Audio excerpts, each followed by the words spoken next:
think we are good. Good morning, Mr. TK. Good afternoon. Good afternoon. Do I want to have no glasses or glasses? Right, no glasses. Happy early Father's Day. Absolutely. 2020, what a year. Holy cow. Who would have... I'm pretty sure that if you had to fill out an application to be a father, I may have been rejected. Well, I think I would be in high demand. So I don't know about you. There'd probably be, probably be a waiting list of opportunities. But you know what? The moms though, Mother's Day this year was like kind of like right in the middle of the pandemic. It was just like It was people bad. weren't even considering it. Now it's like this year I'm gonna go golfing with my dad, bring my older son with us. We're Yeah. doing stuff. Yeah, Father's Day is not so bad. We're doing a couple of drive-bys tomorrow, I think, for a few minutes and just saying hi and dropping off some stuff and then hightailing it out of there because I don't think it's safe still. But Yeah, that's me. I mean, there was that's you. only the most cases ever recorded in history yesterday on the planet. But I guess since it's not right in front of my house, it's okay. Yeah. I mean, Google your We'll street name. see. Maybe We're there's yeah, maybe we're gonna there's see. more. I, I But wanna I wanna bring your attention to our logo. I don't know if you you know what? noticed. That logo is like fantastic. When You I like looked at it? it, for sure he had to have stolen it from somebody. Like there's no way that you could have created that. Like someone else might have already made it and you just took it. I But paid somebody in India yes, $18 I to can tell. create the logo for us. I can tell it is legit. It is It's ours. it's serious, right? Yeah, I know. It's awesome. I It's like have I have like another version coming later today. it kind of looks Very like excited. like kind of like the Raptors, but then at the Yeah. same time, Well, yeah. wait till the other one. The other one's got black up in the sky, so it looks way more Raptors. It's really cool. And then there's another one, but Approve. I I, approve. Thanks for sending it to me for revision. Like, thanks for no you know problem. opinion on it before it went up. But you know, Listen, when you I when would have. you when you give me full creative control on the editing, Yeah, I that's I come. get to keep that for the logo creation as well. That's okay. That's what comes with the territory. I'm all right with that. I'm in. I took the deal. So here, check this out. Let's get started because it What's is going a crazy week, and I wasted a lot of our time trying to figure out how to work this thing. So I would love to just get right into the Toronto news, and the most important news that I saw come out this week about Toronto, on? Okay. Okay. right? Yeah, yeah, yeah, yeah. What the Well, fuck? this is headline news, right? This is headline news. I mean, This is everybody. You don't major.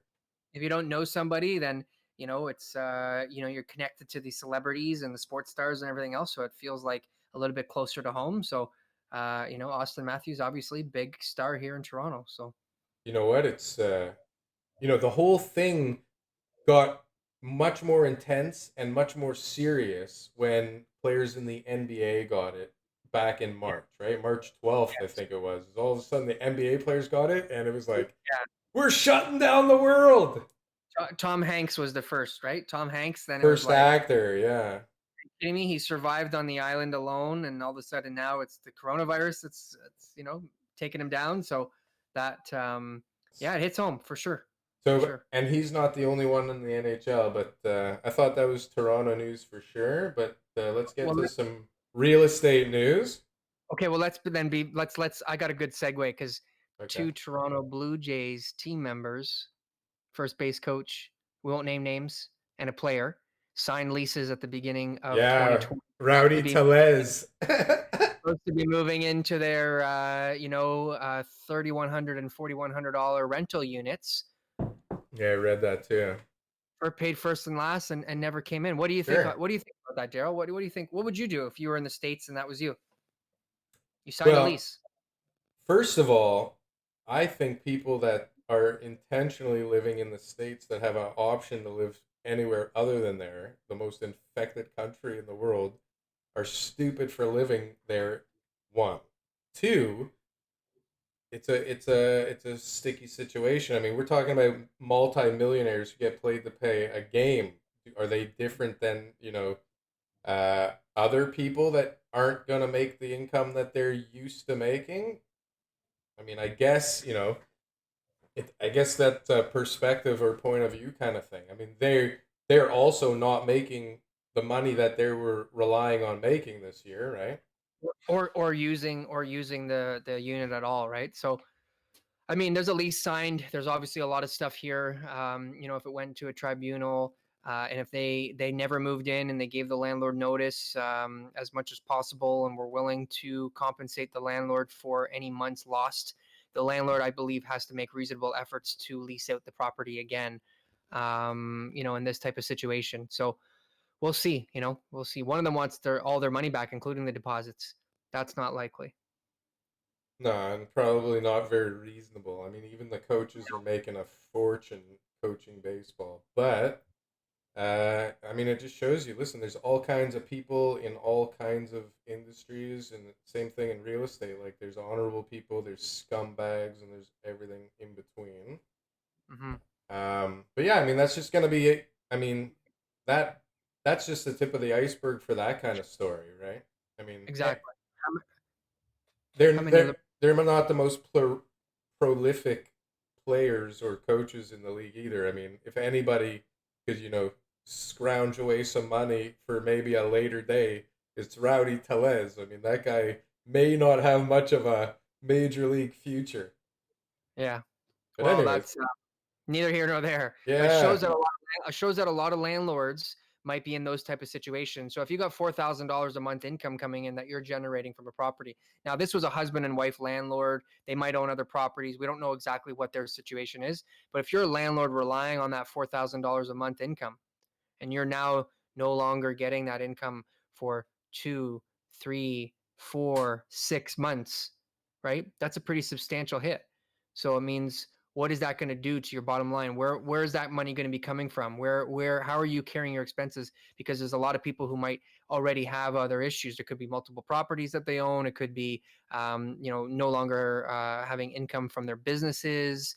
Look at the nightclub owner who Charles, who owns half the nightclubs in Toronto, right? I mean, you're talking about a huge amount of income lost from some pretty high net worth people who unfortunately just don't have the cash flow that they were having before, whether it was from investment properties or their businesses, and a lot of stuff going on. What do you got here? Average rent price for apartments in Toronto just keeps on dropping. Well, it seems like I'm noticing a little bit of a pattern from the media when it comes to rentals Mm-hmm. versus condos. So since we were talking about rentals, I put this up. But so the average rent price for apartments in Toronto just keeps on dropping, and we've got unprecedented rent drops in Toronto. Means it's now cheaper to rent a condo than to own one.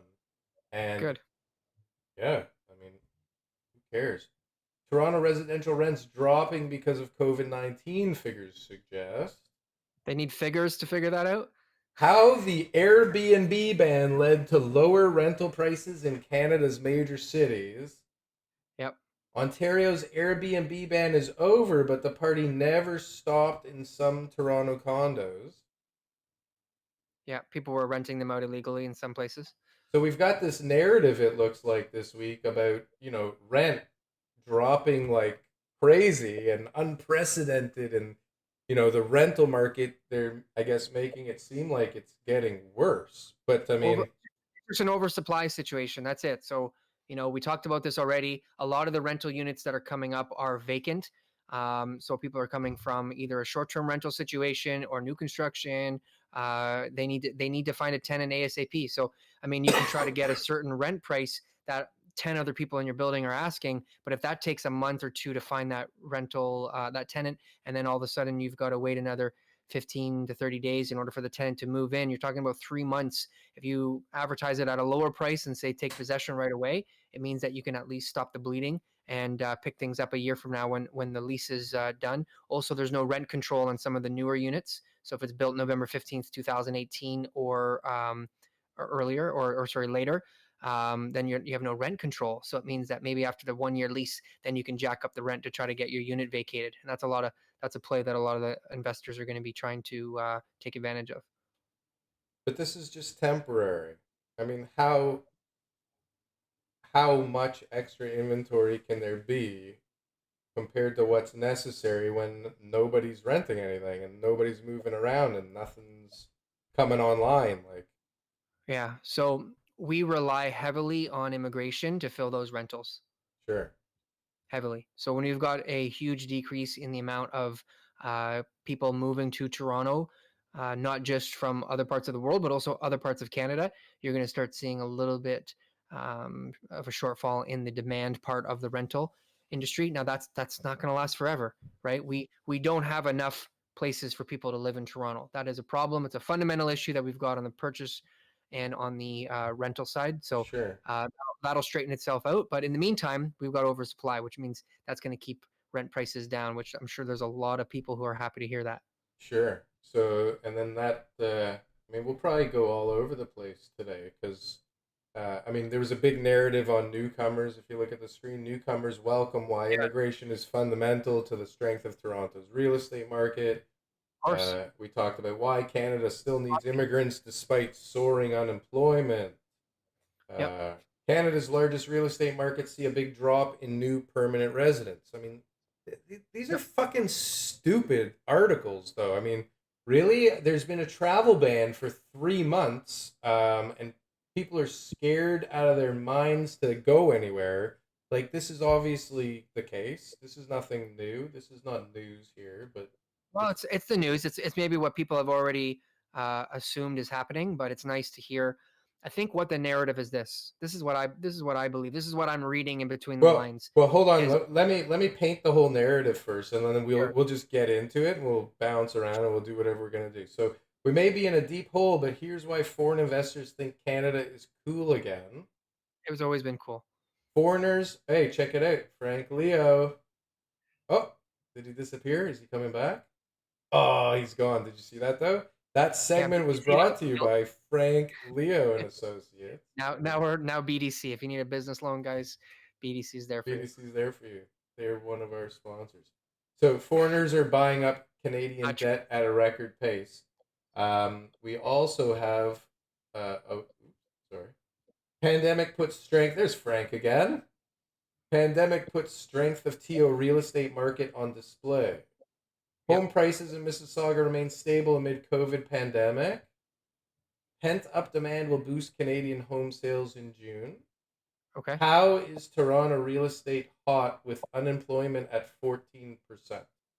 So, this is our overall kind of narrative from the week, which, I mean, you can give your analysis now on what that is all saying, and then I'll do my thing. Well, I What don't do you really think? know what it's all saying because obviously each one's written from different people. I know where some of the articles and some of the people who are more at the economics level with the country as a whole is what they're thinking about is how to be able to sustain what we have right now to bring money back into the country to get people starting to spend and maintain the long-term trajectory. The whole reason immigration was getting built up from the beginning was in order to be able to replace our workforce, right? So if you look at 1990s Japan, they had an aging population, which led to a severe lack in young skilled workers, right? And they were bringing them in from all different parts of Asia and the rest of the world. In Canada, we could face the same thing if we let our population age too much, with the vast majority of the population being the baby boomers. It means that we're going to eventually not have enough people to be able to do the work that we need. So we need to start filling our jobs with those young skilled workers. But the narrative is, from what I was reading, was that people are concerned that bringing in more new Canadians in a time when unemployment's at 14% is the perception that Canadians, if they're going to be taking jobs away from Canadians. That's the perception. So they want to show, and we want to look at this as a country here, not just like just looking at what's good for me, but what's looking good for the nation. Is I shouldn't be looking at immigration as a way for me to have less jobs. It should be a way for me to look at having more jobs. The more skilled workers that we have means the more projects that are going to be underway. And whether you are in a trade, or whether you're in retail or services, this is all good for everybody right across the board. When things start shutting down and enterprise isn't able to move forward and take on these big projects, we lose jobs It, overall. if there's those projects, there There has to are be those those projects. there are those projects. There's lots of stuff that's going to be happening, and as immigration comes in, more money, more tax revenue, more opportunities, more necessities to be able to build and to be able to do what we need to do to grow as a country, and that comes from immigration. This is a huge part of how we're going to be able to get through the next 10 to 20 years. So the narrative that I'm reading is make sure that people know that having, there will always be people who are like this, where people will say, well, we shouldn't allow more Canadians to come, we shouldn't allow people from countries that are not skilled, we shouldn't allow people from different parts of the world to come here because I need a job and I don't have a job and unemployment's so high. We should have that opposite perspective. We need more people to come here, we need more people to be able to sustain the trajectory that we've been on, so that we Yeah, have I more. think what scares people right now is, I mean, we definitely need that immigration to keep a steady trajectory upwards, and an incline, right? Because we need those buyers to create that lack of supply for the demand that's there, right? But if unemployment's at 14% and there isn't a ton of extra work thrown at the marketplace and immigration's coming in, there's gonna be like a glut somewhere, isn't there? Like there isn't gonna be no, there's just gonna be enough job creation now to give everybody their jobs back and all these people coming in somewhere to work and a chance to make some income. So a lot of people have the misconception that all immigrants are poor. A lot of people feel like if they're coming here, it's because it's like, my family came from Ireland on the boat with no Sure. money. No, I don't That's even think they let them in anymore unless they have money. I think that's the that's truth. like that's one of the boxes you have to check. Like, are you bringing $1 million? Yeah, one of the programs that they have, obviously, I mean, there's some programs that they have, to come here, whether it be refugee or whatever it is. But the main thing is majority of the people who are coming here are highly skilled or have considerable net worth. So it means that they're going to come here right away, able to fill those skilled jobs. There's a 14% unemployment doesn't mean there's no work. It's just there's certain people who are not able to fill certain positions. And as the economy opens back up, there's Sure. going to be positions that we just don't have people for. So some of those skilled workers are going to be coming in to fill those positions, and the people with money are going to be coming in who are going to be looking to set up a business, who are going to be looking at buying a house, who are going to be looking at stimulating the economy, and all Yeah. that money is going to create more jobs for the people that are unemployed right now. But also that number is that number is not realistic. The 14% unemployment rate. I mean, that's a lot of temporary layoffs. They said 67%. I don't know what the stat is today, It's but all bullshit. They don't count a lot of people that temporary, haven't been looking for work for two a lot of months. It's like temporary, a lot of it's all temporary layoffs. bullshit. They don't count Yeah, people that went from full time to part time. yeah, They don't count lots of stuff. So it's all bullshit. yeah. But So, but so for now it's 14, but we were at a really healthy 5.5% unemployment rate prior to COVID. We got jobs. We got jobs. They're yeah, out and there. I mean there one of the problems is that a lot of people don't want the jobs that are available. They're beneath them. Exactly. Now, and so we need those. So the big immigrant, what do they call them? The farmers. They've got the foreign help that come in from the Philippines, Thailand, Mexico. They come and work on the migrant farmers. So when they come and work on these farms, these are people who have considerable amount of experience. I've actually met a group of mushroom farmers in Ashburn, and they have a considerable amount of experience for farming these particular crops, and they come in under the migrant farming program. So there's an incentive for the farmers to be able to have these migrant workers come in because it saves them money. There's all sorts of jobs that people can be using in order to be able to have use for bodies. But this is the Toronto real estate show, Daryl. Yes, it is. Are parts of Canada that are going to have a different attitude towards immigration, and there are going to be Well, parts of Canada that have a different economy to go back to once all this is done. and that's so when yeah, and that's why it's hard to bring Canada into any of this conversation because, like we said last week, I mean, Toronto is so like Canada's so irrelevant to Toronto.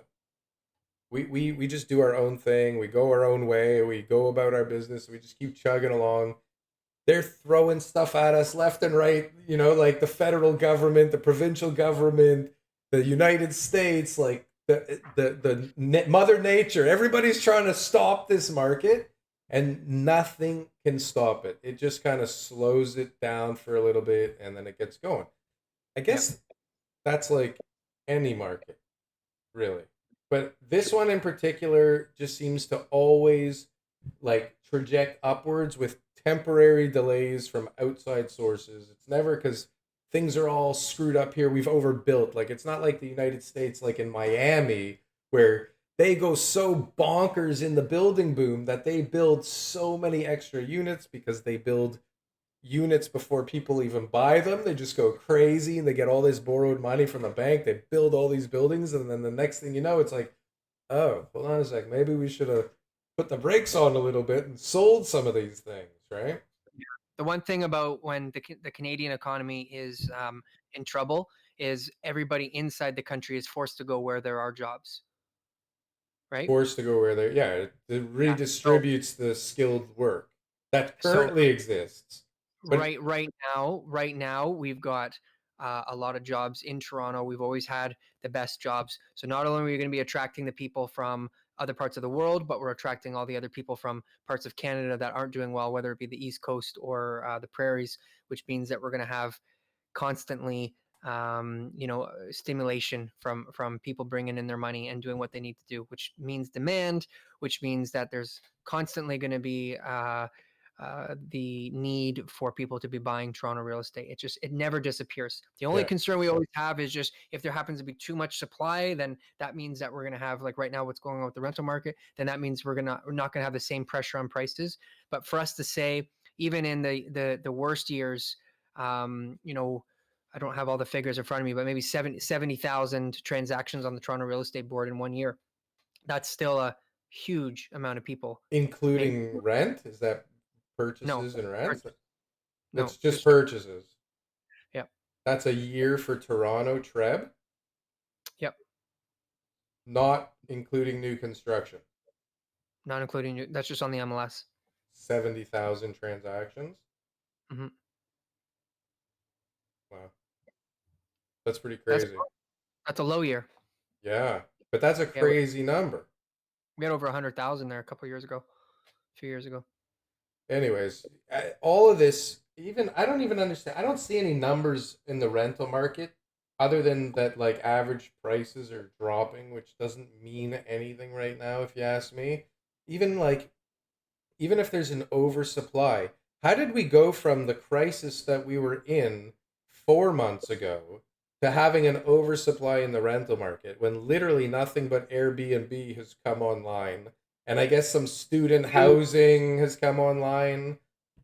So that's a huge thing. So then there's also the issue with people living in condos right now who are tired of living in a condo, and they've probably decided to purchase a home because there's a lot of buyers right now in the freehold markets throughout the GTA. So now somebody leaving their condo who's been stuck in 600 square feet with no balcony, whatever it is, are going outside of the city or maybe other parts of the core to get into the freehold market, and they've decided to keep their condo.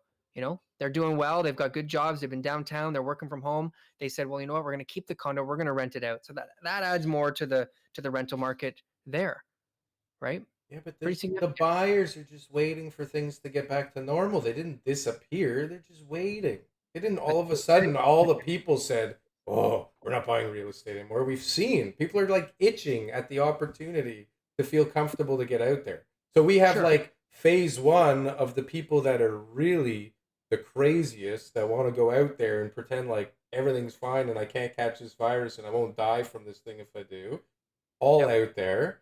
Next, yep, there'll be like the next level of people that aren't as paranoid as we are over in this house, right? yep. Everything in between. And then it'll really just ramp up again. It's just such a temporary. I can't even believe they give it so much attention. But I guess, like us, people need something to do and they need something to talk about if they're talking about real estate, right? Because it's all just bullshit, this stuff that they're pumping out. All these numbers, they're meaningless. Headline news, right? They want to get out. They want to get out in front. They want people to read. Real estate's a hot topic. So these are all Thank these are God all for them. yeah.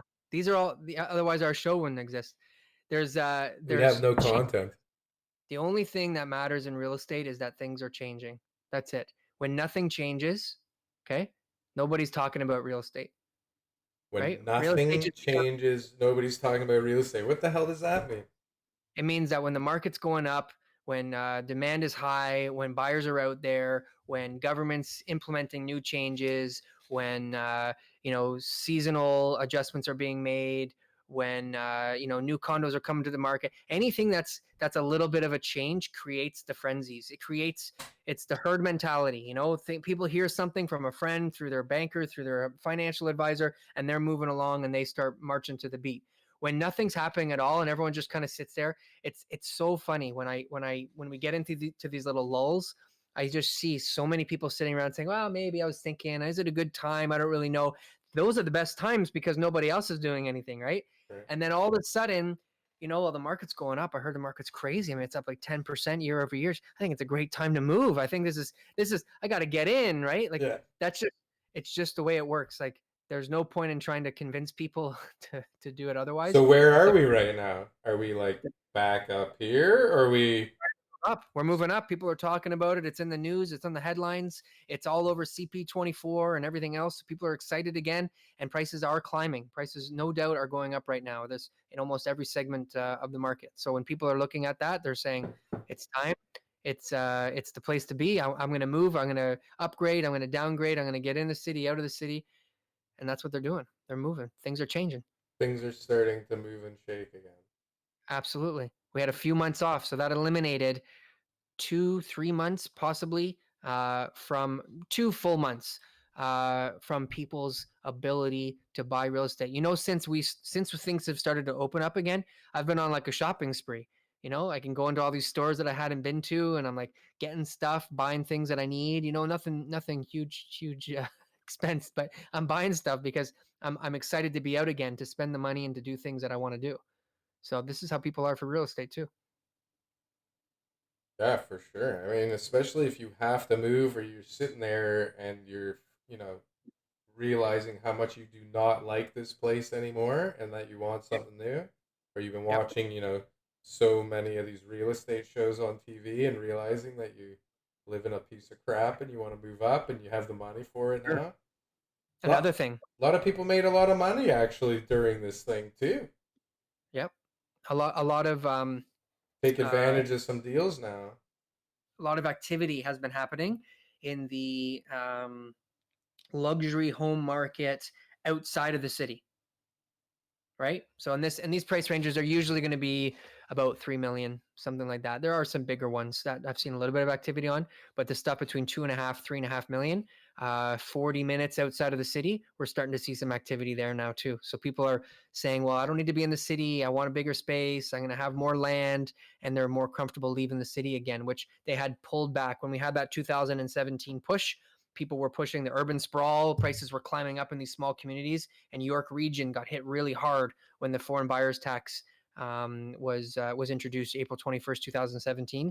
And the hardest hit region of York Region was East Gwillimbury, at the north part, just south of Lake Simcoe. And that basically was the sort of pinnacle of the market in the York Region area. And some people never saw those prices again, but we're actually starting to see it climb back up again. So this urban sprawl is happening once again, and people are willing to pay prices that are in Toronto, just outside in the 905, and the prices that were just outside in the 905 a little bit further out now into the 905, because that's what it's worth to them. As So long as you have your services and a good internet connection. you're not going to get a great internet connection up there. Really? You got ExploreNet. It's like satellite Wi-Fi. But Doug Ford and we don't have this article. SpaceX, I Elon know Musk. I was gonna put it up, but it's not Morning. Toronto, it's It's Canada. just this morning. No, it says rural parts of Ontario. No, it's all of Canada. They applied for a license to broadcast. Yes. Basically a So broadcasting license so that they it can applies to our rural parts of Ontario, all just like right. these Yeah, yeah. centers. It So applies to India everywhere. Elon Musk is getting involved. I'm in. I'm in. Right? Starlink. Brilliant. I'm Yeah. buying that thing as soon as it comes out. Yeah. Exactly. So these are all things. So change is the most important thing in order for a real estate market to move. And the stock market, I think, would be like change on steroids, right? Like that's, all of a sudden, Yeah. certain market, indicators start to come up and everybody all of a sudden starts bailing or pushing all in, right? So the same thing goes with the real estate market. When we start having these, But this is uh, abnormal what's going on here, isn't it? Like this is right, crazy. Like the whole city shuts down, goes on government assistance, and the real estate market is like people are still like, you got something I can buy? You got yeah, anything? Do you have yeah, any inventory? Like any deals out there? What's going on? And so yeah, like I don't know about you. I know me, I'm not even leaving the house and I'm busier than I've ever been. I know everybody I talk to, nobody's making much money, but like everybody's busy as all hell doing stuff and showing yeah. things and making stuff up and having conversations. But everybody's like busy as all hell. And I don't know what's going on in here. We're in the middle of a revolution right now, Daryl. It's crazy, right? No, but for a Revolution. real estate market to just get fucking hammered and stop dead, like stop dead. Third week of March, like death, right? Death warms over, and then just everybody just starts. Everything okay out there? Yep, I don't yep. see anything. Okay, let's go buy some real estate, right? And slowly, it just everybody's like, okay, how are we going to sell real estate? How are we going to buy real estate? How are we going to figure out how to do this while we're not able to go outside? Like it just all of a sudden it became like, how are we all going to still do this without like within the new rules, right? And just Mhm. all became about selling real estate again on Zoom or with this tool or didn't you? Isn't that what happened? And it just everybody's like, it says it. We had that other article that said like, um, there's so Four much out of 10. demand, like bursting at Yeah, this. this. Sorry, Sorry. there's so much demand, like bursting at the seams here, just Hmm. waiting for this market to come back. Pent up demand will boost Canadian home sales in June. Yeah, People are dying. It's like we're in cages, just like waiting for someone to open the door. Open the couldn't door, buy let in. us buy. They couldn't buy in April and May, which are two of the hottest months of the year traditionally. So that's what that article is talking about. Just But saying. but but it's also it's weird. Like we talk in between shows because we're friends. So I put an email out for a property that I own that I'm trying to sell, and I Hmm. got 50 different people so far calling me interested in it. I've never seen anything like that before. Yeah. So what do you think it is? Why are people looking to develop It's right this now? What? pent up demand. It's just like guys have been sitting on the sidelines waiting, knowing that like Toronto market is resilient. They know all the stats. They know that this has nothing to do with Toronto. They're chomping at the bit. Their Mhm. financing won't play ball with them. Like developers by nature are this happy go lucky dreamland kind of bunch that think everything is always going to be beautiful. And I mean, evidence would dictate that most of them are right. Some of them just have horrible timing or go in underfunded and can't last through some of these downturns. But Mhm. it's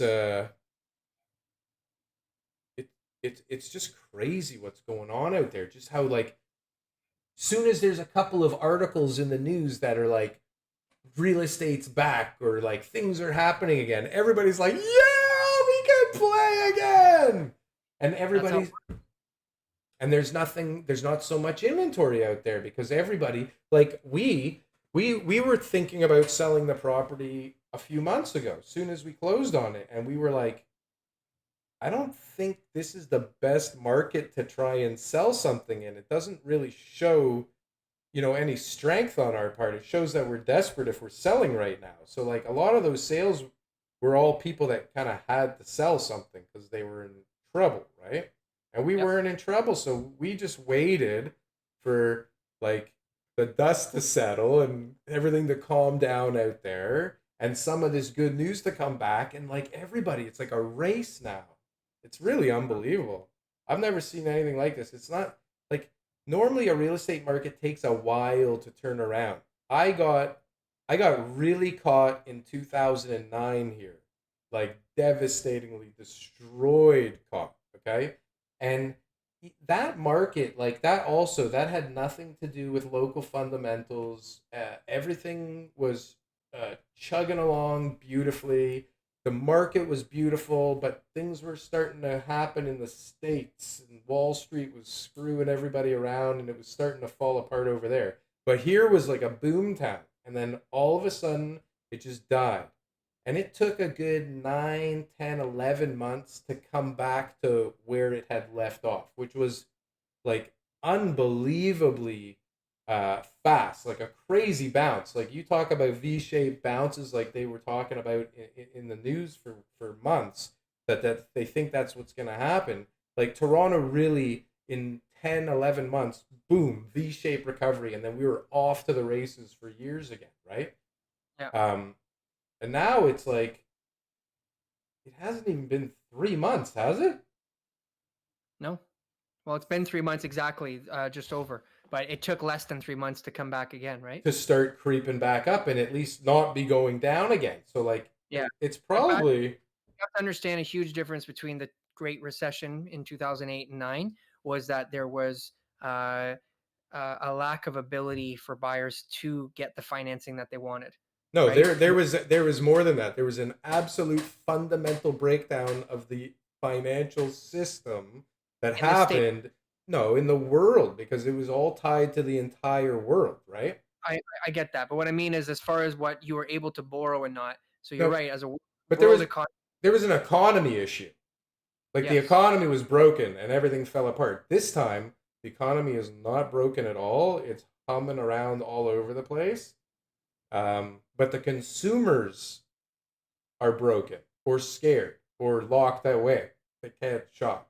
Consumers just their ability was there to finance it, but they just weren't really willing to go outside and take the risk. And right now, the risks are going down. I know we're talking about the highest numbers ever and everything else too, but the risks are going down, and the government keeps on doing what is necessary. We've got the extension now for an additional 2 periods for the CERB, Yes, right? more abuse of the system to come. This is great.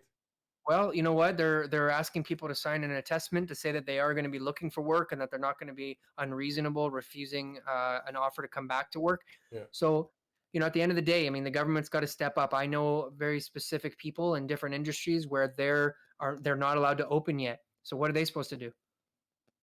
Right. What are they supposed to do? If your industry's closed, that is your job. That is exactly what you're waiting for. You don't own the business. You're not getting government business support. The business isn't open. There's no wage subsidy. You're just sitting at home. You don't qualify for EI, maybe because you're a contractor or whatever it is.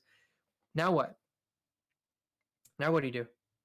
I don't know. I mean, listen, if I really wanted to right now, I could make $150 online today doing some kind of shit on there. Like there's Great. lots of options. Good. Think And about it this way. no, but there's You're not ways to make dough.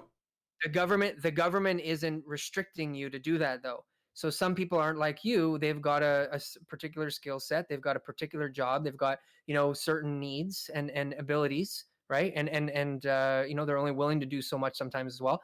If the government says no, you're not allowed to do that, then what do, right?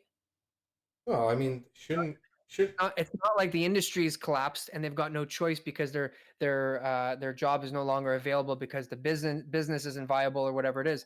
But it's the government is saying, no, you're not allowed to open because of the health and safety of the rest of the community. So the sure. right thing to do is the government to step back in and say, all right, we'll take care of this one because I agree 100%. Like I don't know what I'm just thinking to myself now. Like what the hell do you do otherwise?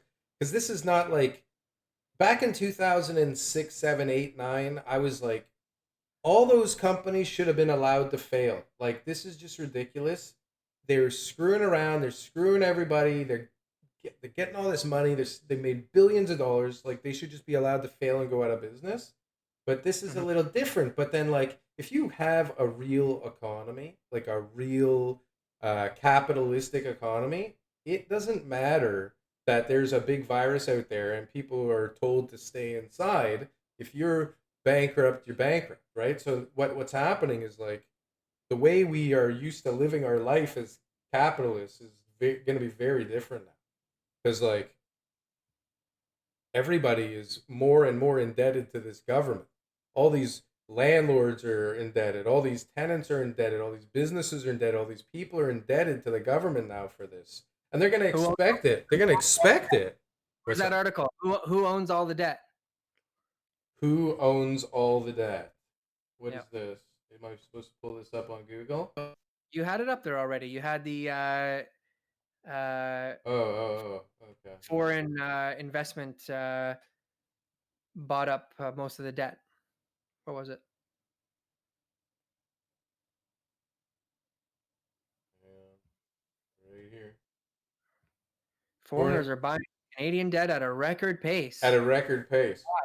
Why are Why? they buying? Because they feel like it's a solid economy here. We can actually back what we're talking about, which I don't understand that sentiment, to be honest with you. When I read articles about Canada, I mean, we have the highest debt to income ratios on the planet. We have the highest debt per capita on the Look planet. at they look at the federal debt compared to GDP, and actually, we're not so bad. No, and I think it's also that like I would imagine that a gigantic slice of our debt is tied to this crazy real estate market that we have here in Canada. And it's not like Think about it's not like student debts like in the States and like I mean, I'm sure there's plenty of credit card debt, but I'm sure there's way more crazy credit card defaults in the States. this is how government debt works. Okay, they pay the interest as long as they can service the debt year after year. Okay, they figure over the next 100 years, our gross domestic product is going to grow so much that us servicing the debt that we have now, we're still paying off debt from World War II, Sure. but we're able to service the debt because the economy is going to grow so much faster than what we could possibly be expending in that debt. So carrying the debt becomes less of a burden. Carrying $1 billion in interest payments 60 years ago would have been, a huge ordeal. Now Yeah, carrying but $1 billion of interest payments is nothing. no, but It's like, okay, you gotta carry well because the interest rate's so low, it's nothing. imagine from in 60 years from now, the government knows this. This is Sure, fundamental economics. They sure. know that they're going to be able to pay that interest 60 years from now, and it's only going to get easier as the country grows and the economy grows. So this is So this they is just don't care. They don't care that the revenue's down because the oil industry's shot, manufacturing is shot, and real estate is temporarily dead and not generating. separate issues. Those are all separate issues that have Yeah, no those are all. effect on this. Of course it does, but I'm just saying that they're looking at those as being two separate things. They're doing everything they can to get the economy back to where it is, and they're doing that by taking on more debt. More and There's more and more and more. short-term risk if they don't, right? Where Didn't all of a we? sudden, Didn't we like triple the national debt during the pandemic so far? I don't think we tripled the debt. I think it was just 3 times the deficit. I don't have the numbers in front of me, but a lot. Yeah, That's a lot of debt. a lot of Oh, debt. Yeah, that's the way crazy. it is. I mean, that's what's necessary right now. So the CERB, am I behind the CERB extension of 2 more periods? Absolutely. For sure. Yeah, I need it.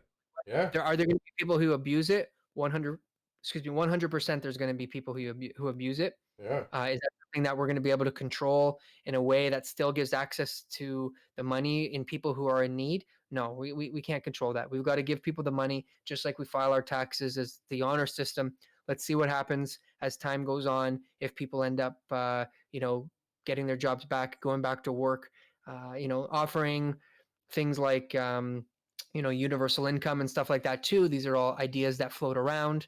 And right now, this will be the true test if this is going to be something that will be able to be sustained here in Canada. Because if everybody decides to not go to work and business owners don't have enough employees coming back to be able to service their customers, then we've got no choice. We need more immigrants. We need more people coming into the country, and we need to have a system in place to be able to keep the economy going. What do you So got here?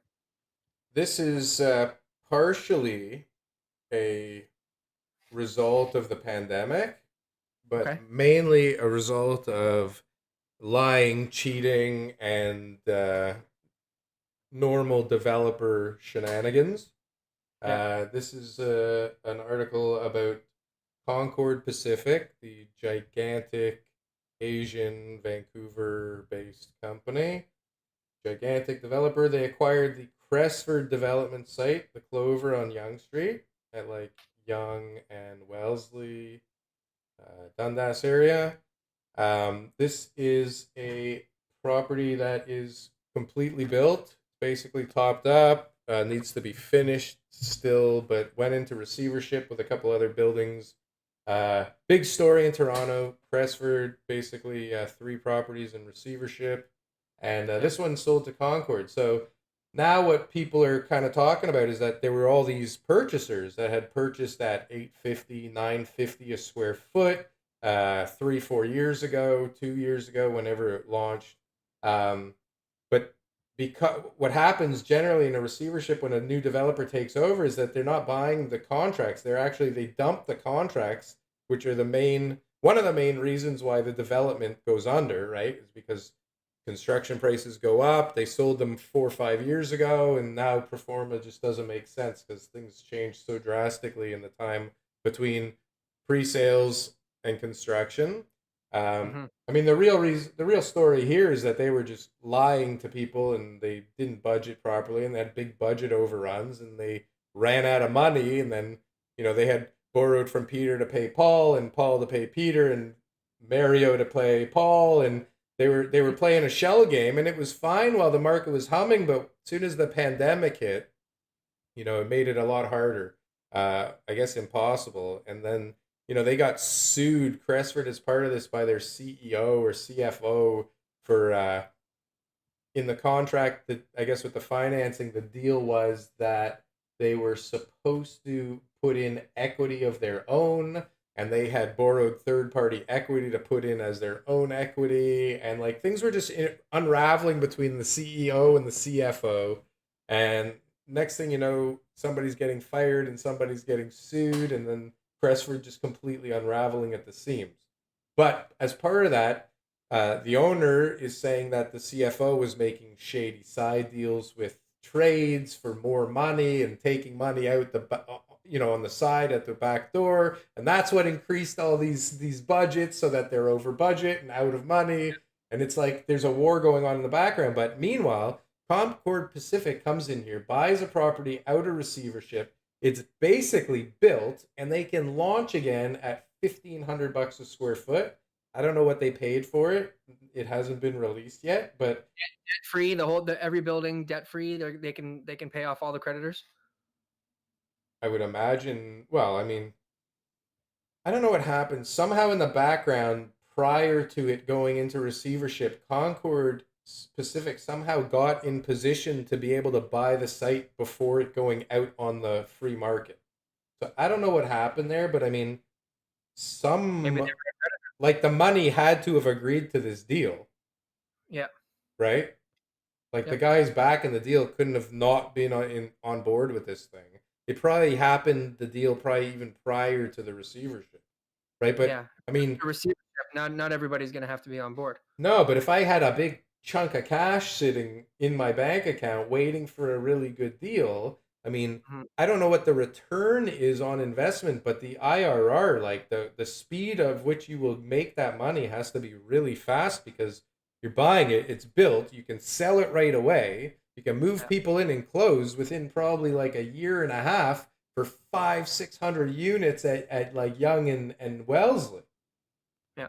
I think that's a good deal. I mean, if you have the funds to just go in there and buy this thing and or the means necessary to do it, it sounds like a crazy score. But there's going to be two more of those that to come up on the market.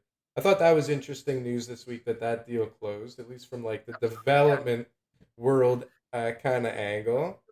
Let's talk about this. So you feel bad about the pre-construction condo buyers because there's going to be people there who that was their retirement. That's where they were going to live for the rest of their life. That was their very first home where they're, newlyweds or whatever. There's a lot of sad stories that'll come out of those type of situations. And I feel for those buyers. But let's talk about pre-construction condos. Why do people buy pre-construction condos? What's the number one reason people buy pre-construction condos? Because they think that it's an asset that they can make money off of. Exactly. Either by renting or flipping a piece of paper, or Or just by waiting and closing and having appreciation.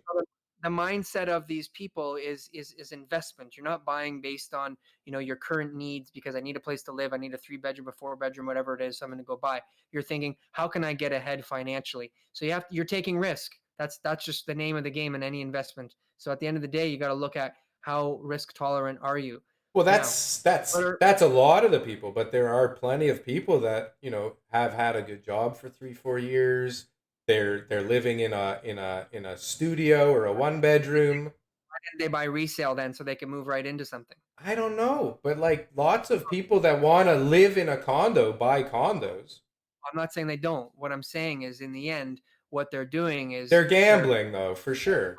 Yeah, yeah, they're You said it already. So over there, 5 6 years, whenever those units were sold, 850, $900 a square foot. Today's price is maybe 1,500 at the most.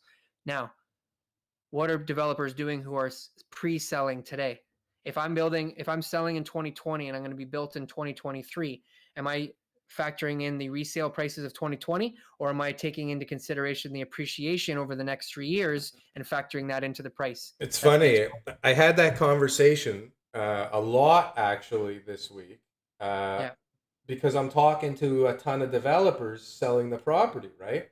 And yeah, so, I mean, I like to say I'm younger, but I'm not so much younger anymore. But I'm a lot younger than most of these big developers in the city. And I see things a little differently. And I've always worked with older people because that's a lot of the industry.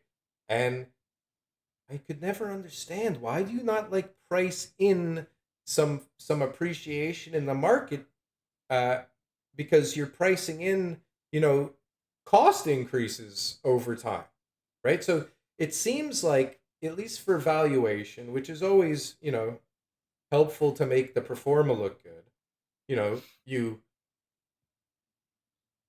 or not even the performa, but the sales pitch to the investors, because there's always investors, we're being very prudent. Our costs are going to go up by this and this over the next couple of years, but we're going to be conservative with our sales numbers, and we're going to use numbers we can trust because we know them, they're from today. So yeah. I know when I look at something, I go, okay, like what's the average increase in the market over the last 3 4 years? And let's take that and we'll chop it in half and we'll use that number, right? Because it's So, foolish to use like the top number. so as a buyer, you are paying more money today for a pre-construction condo that is not yet built than you would for the exact same condo that is already built as a resale. Even if it was a brand new unit that was just closed this year, you would be Yeah, paying more money for a piece of paper per square foot than you would in resale. absolutely. And you know what? Look, I'm in this industry and I don't understand. I tell my friends all the time who buy pre-construction because they know the developer, they get 5 grand or 10 grand off or something, friends and family. They wait 5 years, they get some appreciation, zero cash flow, right? Their money's sitting there. And I keep saying, why don't you just buy a condo that's ready? And like they own a furniture store, put new furniture in, rent it out, right? Right? And move on to the next one. Risk. No risk. You're already there. You know what you paid. You're generating income. I don't You get it. But you there's can a get out at any entire but the industry is built on needing the investor to buy in, I know. right? They're spreading Make the the risk. risk out because the banks need them to sell 65%. So what are they selling? What are they selling? They're selling the dream. They're selling the dream of making more money later. Like everything else, it's just gambling. Here, Greed. well, of course, it's all greed. I mean, you're, neither one of us is working because we really want to help everybody find their perfect home. Well, I'm just saying that that's what a buyer in pre-construction is getting Oh yeah, they're sold. buying.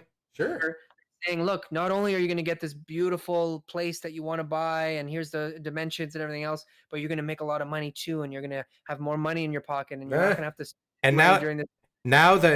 well, but pre-COVID, I don't know about now. Now everything's changing, but pre-COVID, people Yeah. were guaranteed rents. We guarantee that the rent will be this much per square foot, or we'll pay the difference. And this is not. Some of it's the developer, some of it's like the broker selling in between, because to get that sale, it's so important so that you can start construction, right? They make all Hmm. these promises, and maybe if they're wrong later, like a buck something a square foot per month, it's like nothing. So we'll pay it the difference. What can you do as a buyer? So I think a really good narrative between you and I is one, I'm all for resale. If you want a new unit because you want brand new, then go buy something that's resale but just closed, no one's ever lived in it. Well, If you want to go and get into, the investment world or anything, buy something that you're going to be able to rent out right away, that you can see, that you can feel, that you can touch. yeah, Going to yeah. buy it for You a lot of problems. know what I see happening, and maybe it won't happen, but what I forecast happening in the future is that developers will sell much closer to when they have their approvals, because what they used to do is they would sell really early so that they Hmm. could get their financing to kick in and that they could Before they start start the even, process and start booking the construction contracts and everything. And it yeah, ended up that they were selling so far so early, and everything changed so much in that 5 year period, 4 year period between sales, zoning, sales, and construction, that like everything was so fucked up. We're gonna see so many deals that go bust because of this, because the prices just went so nutty. Because there's no yeah, labor, there's no material, there's no trades, there's nothing, and there's a shortage on top of it. I'm telling you, I'm yeah. having audio issues here. Um, what was I talking about? Well, I think that if you're looking to invest in a condo, you should be buying resale. No, If so you're but looking, what's gonna happen? Sorry. So what's gonna happen is that the developers are gonna start selling much closer to when the condos will actually be built. So that so that they get oh, more appreciation, yeah, the price per square foot goes up while they're getting its own, but very then instant numbers. they're so much closer to actual construction pricing and contracts And the and everything. consumers would like it that way too, because no one likes to hear that their project got canceled. No one likes to hear that the builder pawned it off to another one of their shell corporations under a different name because Right. the money they bought for was too low. No, no, that's bad for the business and the industry No. as a whole. And at some point, once they're finished dealing with this COVID stuff, they're gonna have to focus their attention on developers that shouldn't be developers, and they're gonna Yeah, have to start putting stuff in place that protects I people, or some yeah, kind of system in place that they can't do this anymore, I because think there this should be year was 5,000 units got there should be a graduation program. A developer should not be able to build over 20 units until he's built under 20 units. they And to have that, but they don't enforce things properly. This carry on, course not. it's a You joke. can go and you can partner up with anybody you want and build a building as big as you want in Toronto, Yeah, I right? mean, I got carry on when I was a builder. Anybody can. Anybody Clearly, can. Clearly. Okay, on right? that So note, we gotta go. It's been an yeah, hour. I screwed on, up at the beginning. I'm sorry. Happy don't worry. Father's Day. Happy I'll Father's Day, man. We'll have a talk to you good soon. day. I'll talk to you Thanks for having me soon. on the show. Next time, make sure I get to see all the articles there, so you're not pulling out of the hat there. You gotta maybe Well, send me the link. I send you mine, you send me yours. You know what I mean? I'm gonna start figuring out a way that I can share them with you. But that's what I Yeah. was saying. Like, we should have had a quick 15 minutes to run through them I need to first. read some of them, right? Like I didn't know the Yeah. one about the Young Street condo there. I'm Yeah. not sure if that's the same group that there was one that went bankrupt at the end of last year in that area, and there was three projects. That's it. Crestford. That's Yeah. Crestford, yeah, One in Yorkville, one at Young and Wellesley, and another one at like Young and Gerard. something like that. Yeah, I remember when that first happened. So that would have been nice to have that info. But I apologize, but if I sent you everything, like I put everything in a file, and then like last night I started sorting through them and seeing the narrative and like putting chunks of stories together. But yeah, we should just the night before I should just send you all of those links once I've decided which ones we're gonna put in the yeah, show, and then you yeah. can read So up on next them. Sunday you're gonna have a guest. Next Sunday we have Mr. Vitaly Tichkovich from Toronto. Windows and doors. Doors and windows. Doors and Toronto doors and windows. I'm gonna have to edit that so that it's proper. yeah, He also great. owns a few properties, and he's building a new apartment building right now. So I thought he'd be good, and we've been friends for a long time. He's worked for He's me. great. I've worked for him. It's a good He relationship. just did some work for me the other day. Just one little window, but I'll Yeah, vouch for him. we've all played hockey together. The three of us. You played with Vitaly at the same time, right? leading scorer. Back in my hockey days, Hockey days, yeah. my year and Mid a half of hockey. 40s, but it's my prime times here.